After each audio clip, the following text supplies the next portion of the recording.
सुरगाणा तालुक्यातील कासडबारी येथे अज्ञात व्यक्तीने खळ्यावरती साठवून ठेवलेल्या भात, नागली, वरई, उडीद या पिकांच्या गांजींना लावली आग।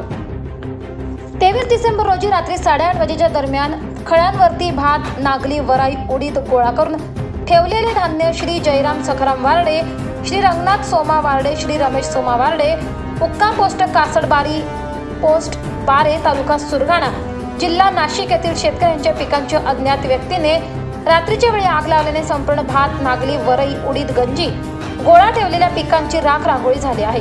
त्यामुळे शेतकऱ्यांनी काबड कष्ट करून कमवलेले धान्य राख रांगोळी झाल्यामुळे शेतकऱ्यांवर उपासमारीची वेळ आली आहे।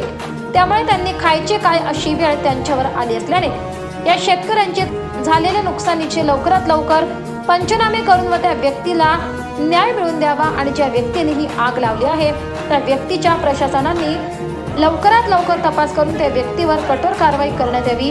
त्यामुळे अशा वारंवार घटना घडणार नाही अशी तालुक्यातून गावातून मागणी होत आहे।